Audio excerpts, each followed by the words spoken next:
मान लीजिए कोई फैमिली ट्रेन से ट्रैवल कर रही है और उसका सामान वहां पे चोरी हो जाता है। अचानक चोरी हो जाता है, किसी दूसरे स्टेट से चले थे, घूमने के लिए दूसरे स्टेट में जा रहे हैं, बीच रास्ते में कोई आया और उनका सामान लेकर के उतर जाता है, चोरी हो जाता है। अब इस मामले को आगे कैसे डील किया जाएगा? जाहिर सी बात है पहले जीआरपी इन्वॉल्व होगी, लेकिन एक्चुअल इन्वेस्टिगेशन कौन करेगा? रहने वाले कहीं और के हैं, जा कहीं और रहे थे, सामान कहीं और से चोरी हुआ, तो ये कैसे सिंप्लीफाई होगा?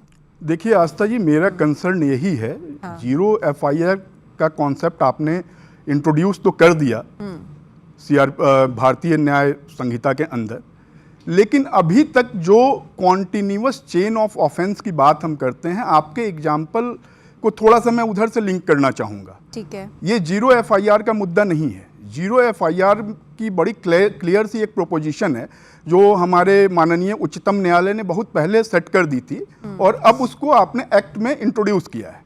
वो कहता है कि अगर विक्टिम के नियरेस्ट जो पुलिस स्टेशन होगा, विक्टिम वहाँ पे चाहे ऑफेंस कहीं भी हुआ हो, जाके अपनी रिपोर्ट दर्ज कराएगा।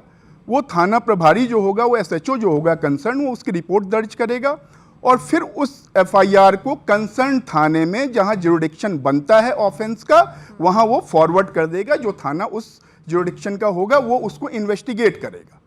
अब जो हमारा आपका जो सवाल है आस्था जी, वो सवाल है कॉन्टिन्यूअस चेन ऑफ ऑफेंस का, जहां पे ऑफेंस कई पुलिस स्टेशंस के ज्यूरिडिक्शन में ट्रेवल कर रहा है।